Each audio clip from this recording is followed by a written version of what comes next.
Hey, what's going on, guys? I'm going to be doing a nice little Blu-ray update. First film is the Twilight Times release of The Blob, 1988. One of the best remakes ever made. Try to fix this. There we go. Yeah, this is definitely one of my favorite remakes. Definitely better than the original. And I just think some of these films back in the 50s definitely need a reboot. This is limited to 5,000 units. You can see the inside. It's a beautiful presentation here. Personally, I just didn't want to go with the Aussie release just because I don't like importing. I got this for 60 bucks. In my opinion, it's worth it because the film was released, obviously limited, but I think it was 34 bucks they released it at, including shipping. You're looking at 40 bucks. So to me, 40 bucks, 20 bucks over retail, I didn't think was that big of a deal. And I think that this is a much better release than the the Umbrella release from Australia. Look at that, just some beautiful pictures from the film, still shots.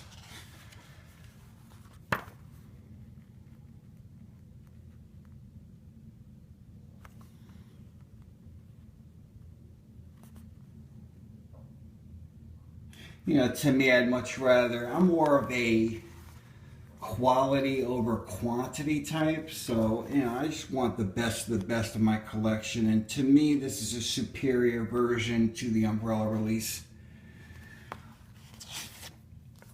You get the back.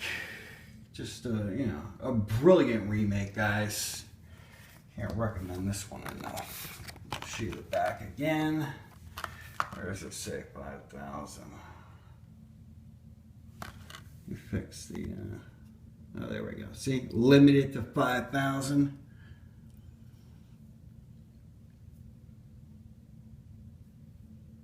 To me, I got this up there with The Thing as one of the best remakes ever made. There we go. I wish they went with the original poster art on this, but this isn't bad. I like this art. It's not bad.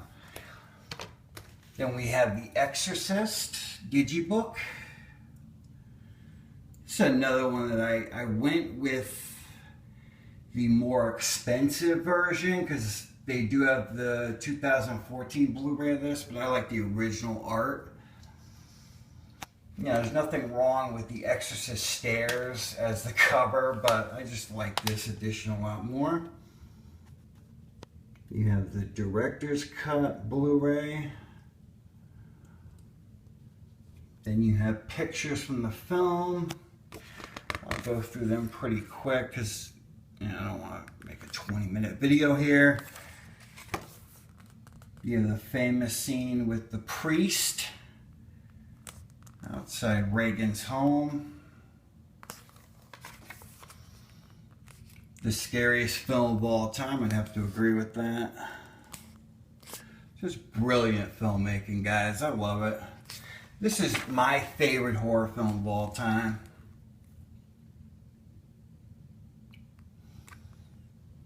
Just love it. You got Dick Smith's effects. It's brilliant.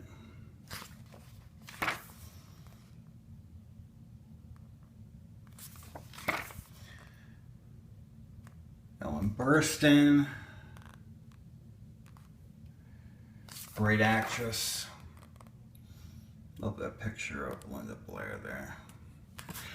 Dick Smith even said they had a real hard time trying to make her look sinister and sadistic because she's got, an all-American look to her.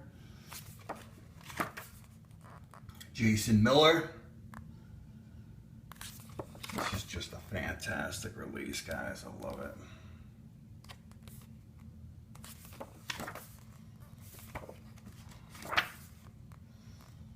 William Peter Blatty. We got the director, William Friedkin. He's definitely one of my all-time favorite directors. I think he's a brilliant director.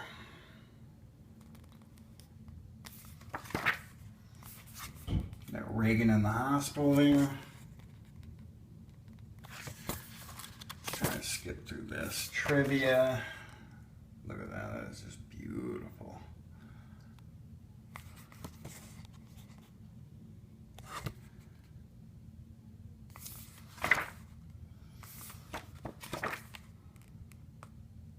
What an excellent day for an exorcism. One of the famous quotes from the film.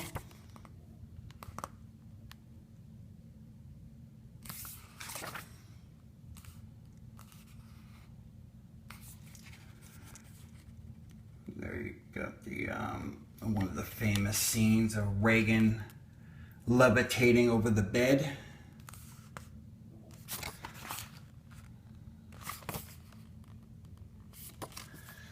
And that's pretty much it. And then you have the theatrical Blu-ray as well, which I don't know why, well, I've seen it, but it doesn't compare to the director's cut, because you have a lot of footage like the spider walk scene of Reagan, coming down the stairs, I think was one of the better scenes that they cut out from the original theatrical cut. Then you got the back here. A lot of specs, what you get in the package, and just love it. To me, it's worth it, the extra $25-30 to get this edition over the 40th anniversary. I just think this is a better edition overall. And Exorcist. Then we have Mother's Day, the original, not the remake.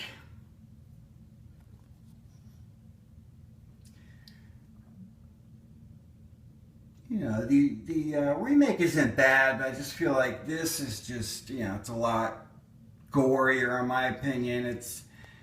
You could see its flaws. The remake is probably more realistic, but to me, this is one of those films that it screams 80s cheese, and there's some pretty hardcore scenes in this one.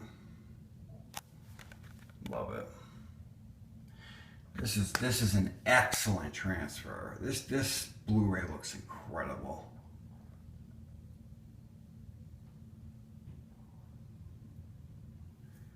Just love the way they casted the mother perfectly. She just has that like crazy cracked out look to her.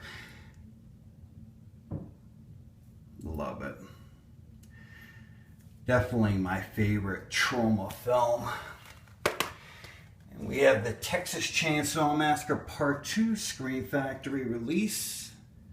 Another one of those awesome commission artwork there, man. It's just beautiful.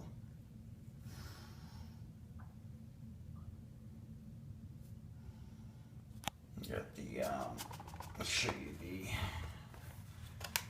alternate art. Of course, you get the classic artwork.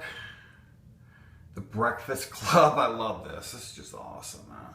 Look at that. I haven't seen this film in years, and rewatching it for the first time,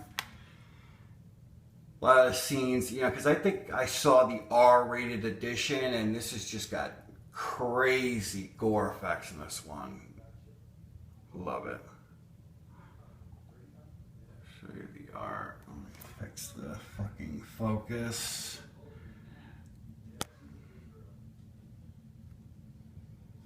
This is probably one of my favorite commission pieces of art that Screen Factory put out. I just love it. Show me the back. Did I show the back? You can see the some of the specs here, guys. This is just like jam-packed, you know.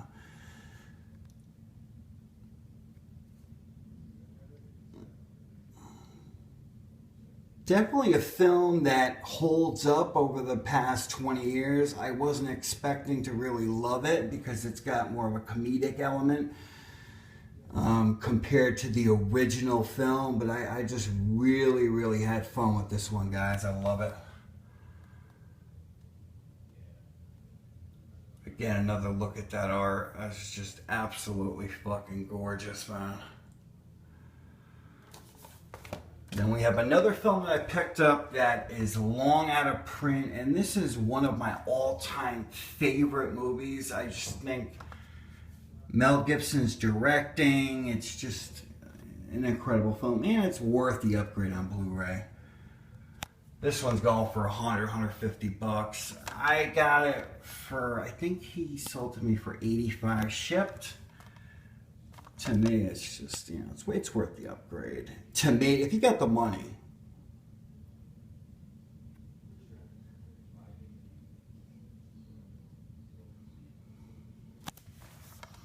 Love this movie. I've seen pretty much all of Mel Gibson's films, and this is definitely my favorite.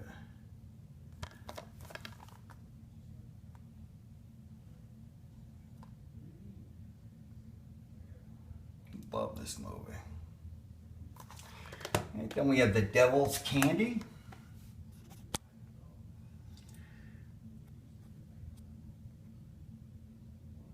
This is a very, very well-made, low-budget, independent film. I'm not going to go through the entire synopsis, but I just, you know, it's basically about a guy who paints, and there's a guy that lived there before him, and he killed his parents, and he's hearing these voices in his head. And the painter that winds up moving in with his family after this psychotic guy moves out hears the same voices. And it's just some of these scenes in here, you know, you're dealing with a 13-year-old girl that's duct taped, and it's just, the acting is phenomenal.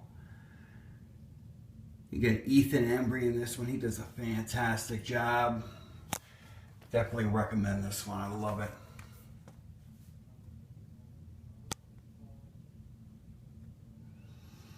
Believe this guy, the director of this film, did The Loved Ones, which is an Australian film, and I love that one, and I love this one more.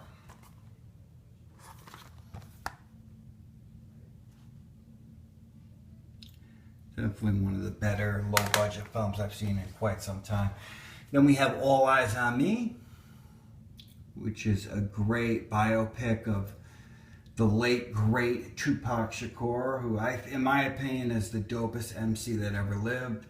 A lot of people say, you know, he's an overrated artist. If anything, the guy's underrated. I think he's a brilliant, you know, talent of his time. He's an artist. He's a poet. In this film, you know, the scene, the infamous scene when he gets executed, I thought was extremely well done. They show the Cadillac pull up, and Baby Lane takes his hand out and just starts firing. They show every impact, every gunshot wound. You know, this film does not shy away from the violence. I actually felt that this is one of the better films about Tupac Shakur that I've ever seen. So I definitely recommend you guys check this out. Much better film than Straight Outta Compton, too. Love it. Then we have The Return of the Living Dead. Another one of my all-time favorites. I'll show you the back.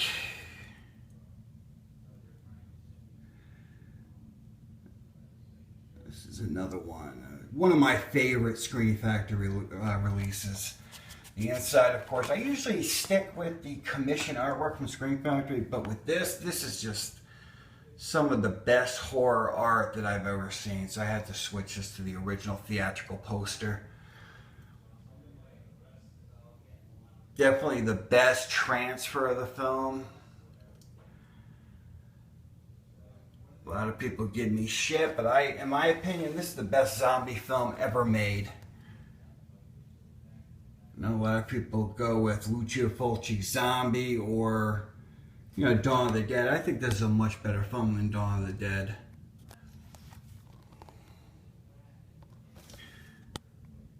Love this film, guys. You got Linnea Quigley. She's got the perfect blend of horror and comedy, and Dan O'Bannon, I think, is one of the most underrated genre filmmakers.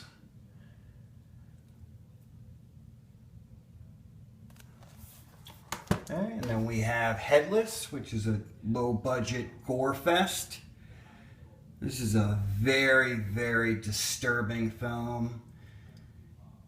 You know, everything is shown on screen. You have decapitations, disembowelments, just everything. Fucking heads, sexual violence, necrophilia, cannibalism, all the good stuff. Definitely recommend this one, guys. I love it. This is one of those films that this deserves a triple X rating. This is just a very nasty, mean-spirited little flick.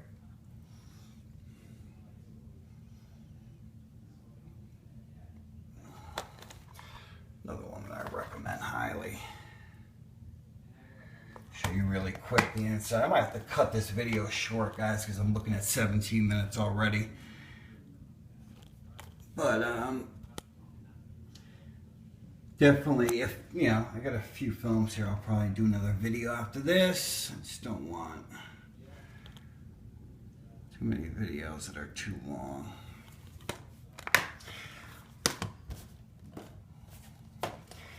We have Hacksaw Ridge. Another great film directed by Mel Gibson. This is a film that definitely delivers the goods. A lot of people were saying it's overrated. I think if anything, it's underrated. Just the way it was shot. You know, in my opinion, Apocalypto is Mel Gibson's best film. But this one, I would definitely put it a close second. I loved it. This film is not all about gore and, you know, violence. It really has heart. Just a fantastic film.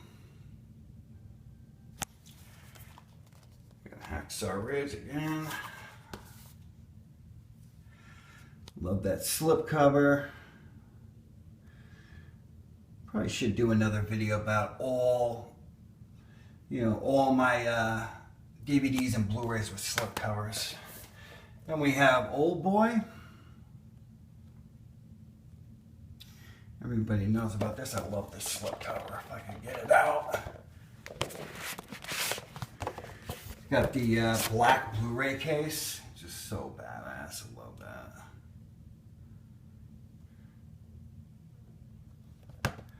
Sorry about that glare.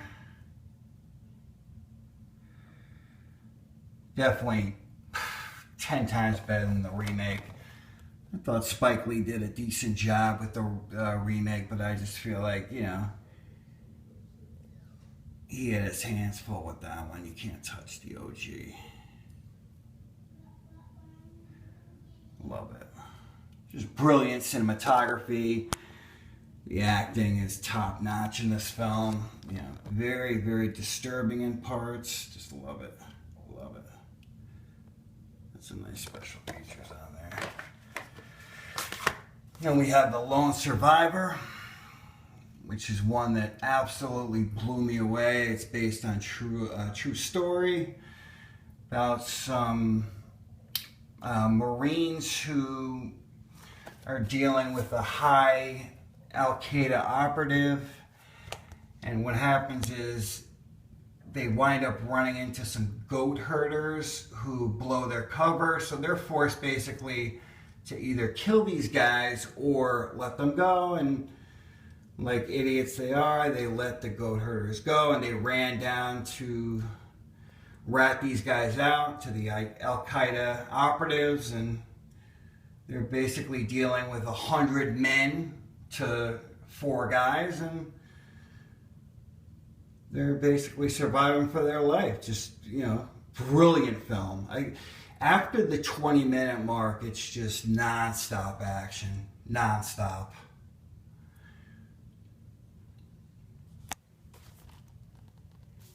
And this is definitely Mark Wahlberg's best performance. I mean, all time, the guy knocked it out of the park. Then we have Children of the Corn. I stuck with the 25th anniversary just because, you know, it's not my favorite film of all time. I didn't want to go with The Arrow because, in my opinion, Arrow's a little bit overrated. And, oh, there they go. Yeah, I just wanted to stick with this one. I got this for 10 bucks. I might pick up The Arrow if I can find it for 20, but yeah, that's pretty much it. So, try to pick these up. That's it, guys. Hope you enjoyed. Thank you for watching.